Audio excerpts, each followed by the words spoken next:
Hello, my dear student of class 10. Today I am here with the new topic development of class 10 economics.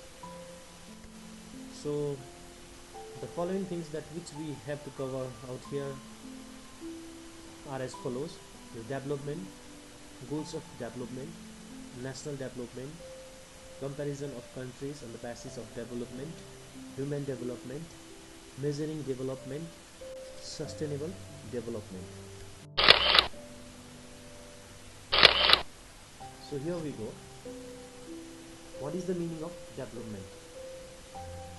So in a easier term, development is the process in which something grows, becomes more mature and advanced. The development is defined as the process of growth or new information or new an event. For example, a development is the changing of a caterpillar to a butterfly. त्यस्तै प्रकारले एउटा सानो नानी जन्मिन्छ, जन्मेर उसको physically changes आउँछ उसकोमा, त्यसलाई हामी डेभलपमेन्ट भन्छौँ। एउटा सानो नानी बढ्दै जान्छ, बढ्दै गएपछि उसको मसल्सहरू फर्म हुन्छ, त्यहाँदेखि ऊ ठुलो हुन्छ, उसको मेन्टालिटी पनि बढ्दै जान्छ। त्यसलाई चाहिँ हामी चाहिँ के भन्न सक्छौँ, डेभलपमेन्ट भनेर चाहिँ भन्छौँ, जसमा चाहिँ हामी म्याच्युरिटी चाहिँ हामी हासिल गर्छौँ, एडभान्स हुँदै जान्छौँ। So that is development is a process in which something grows भन्छ। डेभलपमेन्टलाई हामी के भन्छौँ भन्दाखेरि चाहिँ it is a continuous process, जो चाहिँ यो रुक्दैन। जस्तै ग्रोथ एउटा जग्गामा गएर रोक्छ भने तर डेभलपमेन्ट चाहिँ कन्टिन्यू हुन्छ। Suppose for example the person who is about to die, है, who is in is last stage, he can also learn many things before dying, है, त्यसलाई हामी डेभलपमेन्ट भन्छौँ। किनभने केही जान्नु सिक्छौँ, हामी सिक्छौँ, तर ग्रोथ चाहिँ एउटा जग्गामा गएर चाहिँ के हुन्छ, स्टप हुन्छ। That's why development is a continuous process. So, a branch of economics that focuses on improving the economics of developing countries. Development economics consider how to promote economic growth in such countries.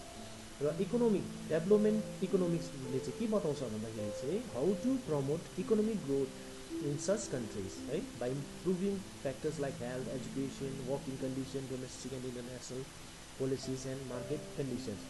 र यहाँनिर चाहिँ हामी चाहिँ के पढ्छौँ भन्दाखेरि चाहिँ कुनै पनि कन्ट्रीलाई चाहिँ प्रमोट गर्नु हो भने चाहिँ डेभलप हुनुभन्दा चाहिँ सबभन्दा फर्स्टमा चाहिँ केमा चाहिँ इम्प्रुभमेन्ट आउनुपर्छ भन्दाखेरि चाहिँ हेल्थ सेक्टरमा भयो, एजुकेसन सेक्टरमा भयो, वर्किङ कन्डिसन राम्रो हुनु पऱ्यो, है, डोमेस्टिक कन्डिसन पनि राम्रो हुनु पऱ्यो। They should have design a very good international policies and all, है।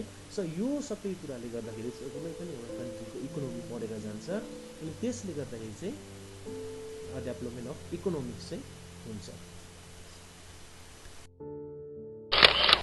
So another is different people, different goals. There are numbers of people who are living in our locality, but all individuals are living in their own way. सबैको आफ्नो आफ्नो goals हुन्छ, है, सबैको आफ्नो आफ्नो सिद्धान्त हुन्छ। त्यस्तै प्रकारले different people can have different development goals. जस्तै मेरो गोल्स कुनै एउटा छ, नानीहरूलाई पढाउने मेरो गोल्स पनि, जस्तै नानीहरूको तिनीहरूको गोल्स के हो, पढ्ने, है, बादमा गएर केही ठुलो हुने, है।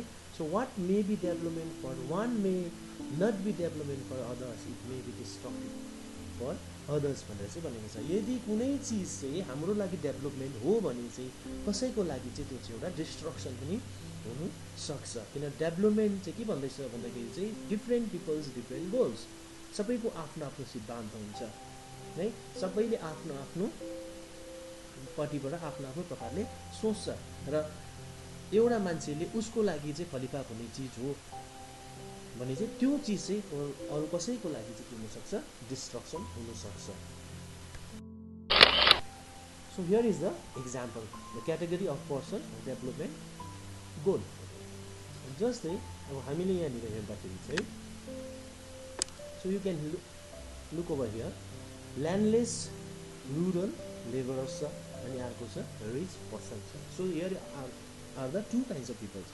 र डेभलपमेन्ट गोल्स चाहिँ के छ, अब यो एउटा रुरल एरियाको जो एउटा पुवर मान्छे छ अनि एउटा रिच पर्सनको चाहिँ उनीहरूको चाहिँ के हुन्छ, डिफ्रेन्ट गोल हुन्छ। जस्तै ल्यान्डलेस रुरल लेबर्स के गर्छ भन्दाखेरि चाहिँ दे निड वर्क, है, दे निड बेटर वेजेस, राम्रो पैसा तनख्वाहहरू उनीहरूलाई चाहिन्छ, अनि उनीहरूलाई के चाहिन्छ, सोसियल एन्ड इकोनोमिक इक्वेलिटी है। So these are the developmental goals of the landless rural labourers. Whereas in comparison to rich person, रिचले के गर्छ, even though they are rich but also they are always thinking for the higher family income है, नानीहरूलाई better education दिने है, to settle there children's, नानीहरूलाई राम्रो education दिएर राम्रो जग्गामा पुर्याउने, यो रिच पर्सनको चाहिँ गोल्स हुन्छ। That means so here you can see that different goals. So national डेभलपमेन्टको कुरा गर्दाखेरि चाहिँ के हो नेसनल डेभलपमेन्टमा चाहिँ हामी के चाहिँ हो नेसनल डेभलपमेन्ट भन्ने कुरा आउँदाखेरि चाहिँ So different person could have different as well as conflicting notions of a country development. Just now I have told you that different person have different goals, right? अनि त्यो गोल्समा चाहिँ कन्फ्लिक्ट पनि हुन्छ। जस्तै प्रकारले मेरो ओपिनियन र अरू कसैको ओपिनियन चाहिँ सिमिलर हुनुपर्छ भन्ने छैन, हामी कोही बेला चाहिँ डिस्कस हुन्छ त्यो बिचमा है। त्यस्तै कन्ट्रिजमा डेभलपमेन्टमा पनि त्यस्तै कुरा आउँछ। So in the process of national development a heavy industry is setup. कुनै पनि कन्ट्रीलाई एकदमै अगाडि लिड गर्नु छ भने चाहिँ त्यो कन्ट्रीको इन्डस्ट्री है चाहिँ एकदम के हुनुपर्छ, राम्रो हुनुपर्छ, प्रोडक्टिभ इन्डस्ट्रिजहरू हुनुपर्छ। Or we can say that it's all round development of a nation. जबसम्म चाहिँ एउटा अलराउन्ड डेभलपमेन्ट हुँदैन नेसनको, तबसम्म हामी इकोनोमिकल्ली एकदमै साउन्ड छ हामी भन्नु सक्दैनौँ। जस्तै फर इक्जाम्पल फर स्टुडेन्ट्स है, there should be the all round development. पढ्नुमा पनि राम्रो हुनु पऱ्यो, खेल्नुमा पनि राम्रो हुनु पऱ्यो है, खाने बानी पनि राम्रो हुनु पऱ्यो, characters and discipline it also matter in the school. That is all round development. So like education, health, national income. So if the country are investing a good amount of money in education, health and national income, then automatically एउटा कन्ट्रीको चाहिँ development चाहिँ के हुन्छ, बढेर जान्छ। So how to compare different countries. अब कन्ट्रिजलाई चाहिँ कसरी हामी कम्पेयर गर्छ, एउटा कन्ट्री र अर्को कन्ट्रीको डेभलपमेन्ट चाहिँ कसरी हामी बताउँछौँ। हामी भन्छ नि अमेरिका त एकदम धनी देश अरे, वेरेज हाम्रो इन्डिया अलिक अमेरिकाभन्दा अलिक कम्तीमा आउँछ अरे, अझै नेपाल त झन् गरिब देश अरे, बङ्गलादेश गरिब देश अरे भने। So these are the things that we are listening है। बट हाउ है कसरी चाहिँ कम्पेरिजन भएको भन्दाखेरि चाहिँ, so here for measuring countries their income is consider to be one of the most important attribute. जस्तै एउटा हामी हेरौँ, एउटा काम गर्ने मान्छे एउटा छ, सरकारी नोकरी गर्ने छ, he is earning 50 or 60,000 rupees, and there is another person भिलेजमा फार्मर छ, he is earning only 8,000 9,000। So त्यसबाट हामी के गर्न सक्छौँ, इन्कम लेभलबाट चाल पाउन सक्छौँ कि this man is more develop as compare to the villagers भनेर है। So how what is the method of measuring national development. हाम्रो नेसनल डेभलपमेन्ट एउटा कन्ट्रीको डेभलपमेन्ट चाहिँ कसरी हामीले चाहिँ मेजर गर्ने त भन्दाखेरि चाहिँ यहाँनिर छ के हो भन्दाखेरि चाहिँ नेसनल इन्कम्स भन्ने, पहिला हामी नेसनल इन्कम जानौँ के हो नेसनल इन्कम भनेको। It refers to the market value of all goods and service which produce in financial year within the country. कुनै पनि एउटा कन्ट्रीले एउटा फाइनेन्सियल इयरमा जति पनि प्रडक्ट्स अनि गुड्सहरू सर्भिसहरू प्रोभाइड गर्छ, त्यसलाई जब क्यालकुलेट गरिन्छ है, त्यो एमाउन्टलाई हामी नेसनल इन्कम भनेर चाहिँ भन्छौँ। जस्तै एभरेज इन्कम भनेको चाहिँ एभरेज इन्कम है र पर क्यापिटा इन्कम भन्छ हामी। यो चाहिँ के हो भन्दाखेरि चाहिँ it is the ratio of total national incomes of a country with respect to total population. र यो per capita income average income भनेको चाहिँ के भने कुनै पनि कन्ट्रीको चाहिँ टोटल पपुलेसनले चाहिँ कति चाहिँ इन्कम निकाल्दैछ है, उनीहरूले कति अर्न गर्दैछ है, त्यसलाई चाहिँ हामी पर क्यापिटा इन्कम भन्छौँ। जस्तै मेरो घरमा 10 जना छ अरे, 10 जना मान्छे छ, तर हामी 10 जनाको चाहिँ अर्निङ चाहिँ एउटाले कमाउँछ, एउटा घरमै बस्छ, अर्कोले सानोतिनो जब गर्छ, र त्यो सबैजनाको चाहिँ उनीहरूले इन्कम जेनेरेट गरेकोलाई चाहिँ क्यालकुलेट गरेर त्यो जति मान्छेमा डिभाइड गर्छ, त्यसलाई चाहिँ हामी एभरेज इन्कम भनेर चाहिँ हामी भन्छौँ है। The average income is also per capita income, per capita income भनेर चाहिँ हामी भन्छौँ र एभरेज इन्कम है। So this are the method of measuring the national development. केले निकाल्छ भन्दा चाहिँ पर क्यापिटा इन्कम कति छ मान्छेको, त्यो हिसाबमा चाहिँ हामी कुनै पनि कन्ट्रीको नेसनल डेभलपमेन्ट मेजर गर्न सक्छौँ। So another world development report है, अब वर्ल्डको डेभलपमेन्ट रिपोर्ट हामीले हेऱ्यौँ भने चाहिँ वर्ल्ड डेभलपमेन्ट रिपोर्ट चाहिँ कसले चाहिँ पब्लिस गर्छ भन्दा चाहिँ वर्ल्ड ब्याङ्कले है। World development report 2006 brought out by world bank भन्ने छ। World Bank has used the criterion of per capita income for classifying into high income and low income countries. It is the World Bank which distinguishes the country according to the income that has been generated by their country's people. High income country आउँछ कि लो income country आउँछ, त्यो चाहिँ उनीहरूले कति output निकाल्दैछ, उनीहरूले कति generate गर्दैछ, उनीहरूले कतिको चाहिँ अर्निङ गर्दैछ, त्यो हिसाब निकालेर चाहिँ हाई इन्कम र लो इन्कम है चाहिँ कुनै पनि कन्ट्रीको निकाल्न सकिन्छ है। अब according to the 2006 world development report, 2006 को वर्ल्ड डेभलपमेन्ट रिपोर्टको अनुसार चाहिँ के छ भन्दाखेरि चाहिँ countries with per capita incomes rupees है 4,53,000 per annum or above in 2004 are gone rich countries। 2004 मा भन्दा अगाडि चाहिँ 2004 सम्ममा चाहिँ जति पनि कन्ट्रिजको पर क्यापिटा इन्कम चाहिँ 4,53,000 भन्दा बेसी थियो भने चाहिँ तिनीहरू चाहिँ रिच कन्ट्रीमा आउँछ। अनि जसको पर क्यापिटा इन्कम 37,000 देखि उँधो आउँछ त्यो चाहिँ लो इन्कम कन्ट्री भयो।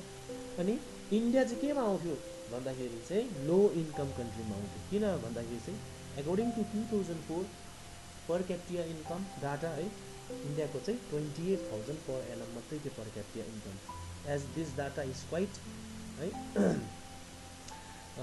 अर्लियर, यो पुरानो डाटा हो है, विशेष यो पुरानो डाटा हो है, but also I will come with the latest data also for all of you.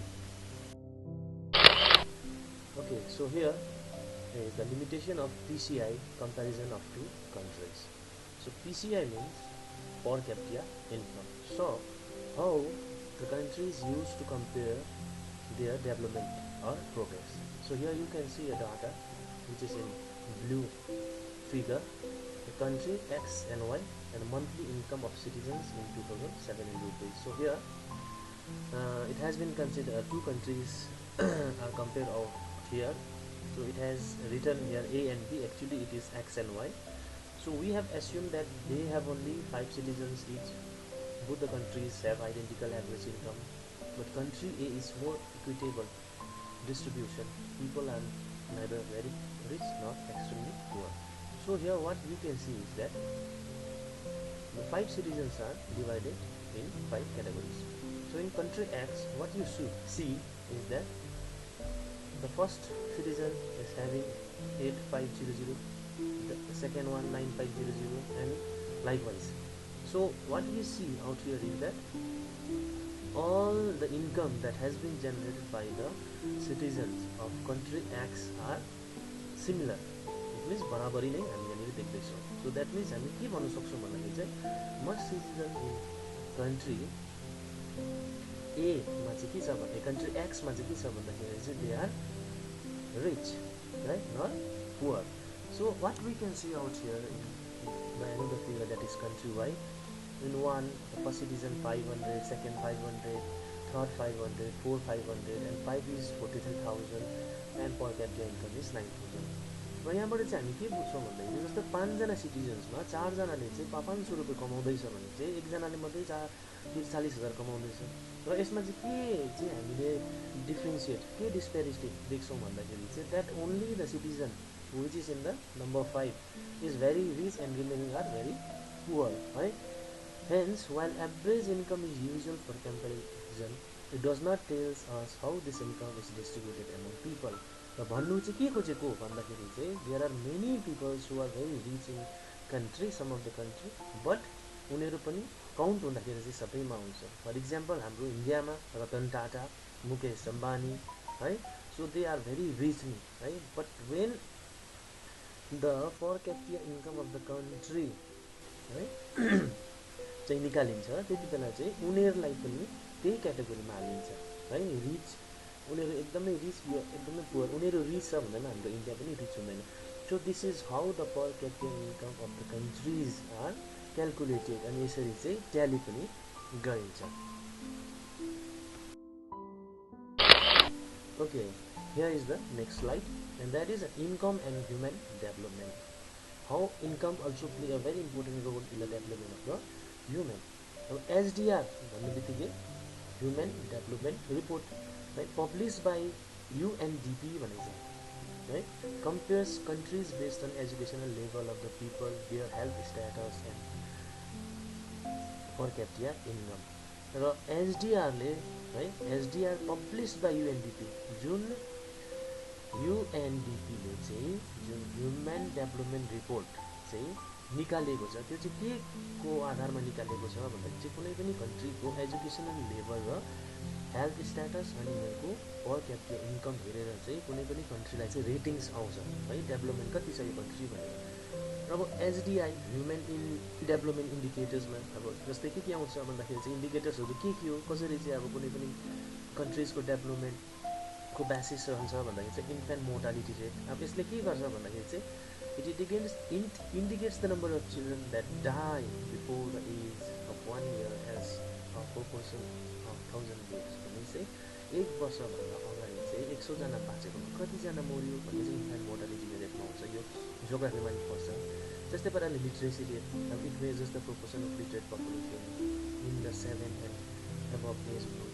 कतिको 7 वर्षदेखि उँभोको नानीहरू कति बेसी पढेको छ, कतिको उनीहरूकोमा नलेज छ, सो यो कुरा पनि हेर्छ। अनि यहाँहरूको एटेन्डेन्स रेसियो, यो चाहिँ के हो भन्दाखेरि 6 देखि 10 वर्षसम्म पुगेको नानीहरू चाहिँ कति स्कुल एटेन्ड गर्दैछ है, whether they are enrolled in the school or not.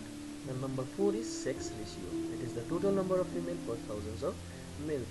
So all of these are the indicators of human development. अब क्वेसन आउँदाखेरि चाहिँ ह्युमन डेभलपमेन्ट इन्डिकेटर्सहरू के हो, केले चाहिँ ह्युमन डेभलपमेन्ट इन्डिकेट गर्छ भने ह्युमन डेभलपमेन्टको अस्तित्व चाहिँ केमा रहन्छ, के को बेसिसले गर्दा ह्युमन डेभलपमेन्ट चाहिँ हामी क्यालकुलेट गर्न सक्छौँ भन्दा these are infant mortality rate, literacy rate, attendance ratio, sex ratio. यो 4वटा कुरा चाहिँ हामीले याद गर्नुपर्ने कुरा हो।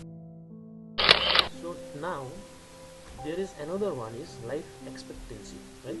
The minimum age up to which an adult lives is the life expectancy rate. अब life expectancy rate भनेपछि मान्छे कति वर्षसम्म बाँच्छ हैन, मिनिमम एज। अब जस्तै प्रकारले एउटा इक्जाम्पल यहाँनिर दिएको छ, 2011 सेन्ससमा चाहिँ है इन्डियाको the life expectancy rate of India मेल्समा 67 इयर्स थियो अनि फिमेल्समा 72 इयर्स थियो। भनेपछि 67 वर्षसम्म चाहिँ प्रायः मान्छे बाँच्दो रहेछ अनि फिमेल चाहिँ 72 इयर्ससम्म बाँच्दो रहेछ भने लाइफ एक्सपेक्टेन्सी रेट। र इन्डियाको चाहिँ ओभरअलमा हेर्दाखेरि चाहिँ 2014मा चाहिँ 68 इयर्स चाहिँ लाइफ एक्सपेक्टेन्सी रेट। इन्डियाको मान्छेहरू चाहिँ कति वर्षसम्म बाँच्दो रहेछ भन्ने हुँदाखेरि 68 इयर्ससम्म। But there are more peoples who live 100 years also हैन, 90सम्म जान्छ, 80 जान्छ। तर when average is taken out, the एभरेजमा निकाल्दाखेरि चाहिँ 68 इयर्स है ओभरअलमा भनेर मैले अघि भनिहालेको छु। So per capita income is calculated in dollars. हाम्रो रुपिजमा, इन्डियन रुपिजमा गरिँदैन। किन गरिँदैन भन्दाखेरि चाहिँ because Indian rupees does not had that kind of market value in the world है। अनि डलर्समा गरिन्छ, किन भन्दा चाहिँ डलर चाहिँ होल वर्ल्डमा चाहिँ चल्छ अनि यसलाई एक्सेप्ट पनि गरिन्छ है। It is also done in a way so that every dollar would buy the same amount of goods and service in any country. र यो चाहिँ डलरमा गरिन्छ किन भन्दाखेरि चाहिँ $1 अमेरिकन $1 र इन्डियाको 1 रुपिजमा चाहिँ एकदमै बेसी डिफरेन्स छ।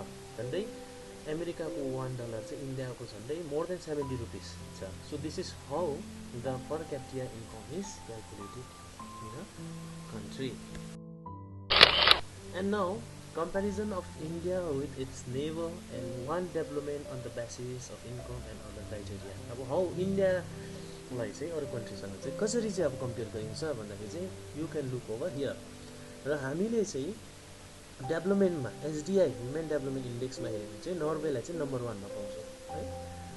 र अनि त्यहाँबाट चाइना छ, श्रीलङ्का, इन्डिया, पाकिस्तानहरू चाहिँ हामी यहाँनिर हेर्नु सक्छौँ। सो ऱ्याङ्कमा हामी हुन्छ चाहिँ इन्डिया चाहिँ 126 ऱ्याङ्क छ, but this is a older data. Whenever we will meet at the time, I am going to provide you the latest data. SDI stands for Human Development Index. SDI ranks in above table are out of 177 countries in all 177 countries मा हाम्रो India 126 पोजिसनमा आउँदो रहेछ। Norway is in number 1। किन भन्दाखेरि चाहिँ नर्वेमा चाहिँ look at here the literacy रेटमा ड्यास ड्यास छ भने चाहिँ 100% लिट्रेसी रेट छ नर्वेमा, वेयर एज इन्डियामा ओन्ली 61%। श्रीलङ्काभन्दा पनि कम्ती छ हाम्रो लिट्रेसी रेट है। र लाइफ एक्सपेक्टेन्सी हामीले इन्डियाको 64 छ, एक्चुअली अघि डाटामा मैले भनेको थिएँ 68 हो है। So this is how the countries are compared on the basis of income and other criteria. So these are some of the images. The last one, there are many people's के होला है predict गर्नु सक्छ. I hope that you can predict out this one. So measuring development, what are the things that measure development? Development चाहिँ केले major गर्छ भन्दाखेरि चाहिँ एउटा छ ग्रस नेसनल प्रोडक्ट है। यसले चाहिँ कसरी गर्छ भन्दाखेरि चाहिँ measure of the total value of the officially recorded goods and services produce by the citizens and corporation of a country in a given year and those things produce inside and outside country self. र एउटा कन्ट्रीले चाहिँ कति चाहिँ नेसनलमा product कति चाहिँ product गर्दैछ, कति goods and सर्भिसहरू चाहिँ प्रड्युस गर्न सक्दैछ है, कति इम्पोर्ट एन्ड एक्सपोर्टको कुराहरू चाहिँ यसमा आउँछ है। आफ्नो कन्ट्रीदेखि बाहिर चाहिँ कति चाहिँ एक्सपोर्ट हुँदैछ र भित्र कति युटिलाइज हुँदैछ, त्यो चाहिँ ग्रस नेसनल प्रोडक्टले चाहिँ बताउँछ। त्यस्तै प्रकारले ग्रस डोमेस्टिक प्रोडक्टमा के छ भन्दाखेरि चाहिँ measure of the total value of the officially recorded goods and service produce by citizens and corporation of a country in a given year. र एउटा कुनै पनि सीमित समयसम्म 1 वर्षको अन्तरालमा कुनै पनि कन्ट्रीले चाहिँ कति गुड्स एन्ड सर्भिस चाहिँ प्रड्युस गर्दैछ है, सिटिजन्सले चाहिँ कति प्रड्युस गर्दैछ, त्यो चाहिँ ग्रस डोमेस्टिक प्रोडक्टमा आउँछ। अनि ग्रस नेसनल इन्कम भन्छ है, measure of the monetary what is produced within a country plus income receive from investment outside the country must common measurement use today. So gross national income भनेको चाहिँ कुनै पनि कन्ट्रीको income चाहिँ बाहिर export कुनै पनि चिजहरू एक्सपोर्ट गर्दाखेरि चाहिँ कतिको इन्कम निस्किँदैछ भने चाहिँ so this the gross national income is measure. So that means gross national product है, नेसनलले एउटा कुनै पनि देशले कति प्रडक्ट निकाल्छ, कति रेकर्ड हुन्छ। त्यस्तै प्रकार ग्रस डोमेस्टिक प्रडक्ट हामी एउटा सिटिजन्सले, एउटा इन्डिभिजुअल्सले, एउटा स्टेटले कति प्रडक्ट निकाल्छ, कति सर्भिस प्रोभाइड गर्न सक्छ। त्यस्तै नेसनलले चाहिँ त्यो प्रडक्ट सबैलाई चाहिँ बाहिर एक्सपोर्ट गरेर कति इन्कम जेनेरेट गर्न सक्छ है। So this three the measured. The global challenges of tomorrow drive our work today to reshape sustainable development worldwide. So sustainable development को कुरा गर्दाखेरि I had already taught you in geography chapter about sustainable भनेको चाहिँ sustainable भनेको चाहिँ we have to save things for the future use, future को लागि पनि हामीले चाहिँ कन्टिन्युटी है, सस्टेनेबिलिटी भनेको चाहिँ कन्टिन्युटी राख्नुको लागि चाहिँ है। The meaning, the word sustainable means something which is not short-lived but can continue in future also. So that means there are many things, there are many resources in the world which we have to take it for further also, for the coming generation also, future को लागि पनि है। According to Robert Repetto के भन्नुहुन्छ उहाँले भन्दा sustainable development is a development strategy that manage all natural resource and human resource as well as financial and physical asset for increasing long-term wealth and well-being. That means a wise human should have to think always wisely. A sound mind हुनु पर्यो हाम्रोमा चाहिँ है। Sustainability चाहिँ हाम्रोमा हुनु पर्यो है। एक्सेसिभ युज गर्नु भएन, हामीले पछिको लागि पनि राख्नु पर्यो, त्यसलाई हामी सस्टेनेबिलिटी भन्छौँ। सस्टेनेबल डेभलपमेन्ट भन्दाखेरि चाहिँ कुनै चिजलाई चाहिँ हामी फ्युचरसम्म लगेर चलाउँदा चाहिँ हामी sustainable development. So here objective or features of sustainable development के हो यसको फिचर्सहरू भन्दाखेरि चाहिँ म क्विकली जान्छु किनभने आएर अलरेडी टट्यो। Sustained rise in the real PCI means per capita income and quality of life, reduction in pollution, rational use of natural resources to fulfill the requirement of future generation. Actually the main objective out here is the fulfillment of the requirement of future generation को कुरा आउँछ अनि र अर्को छ लास्टमा अन्तिम, thank you so much for having your patience.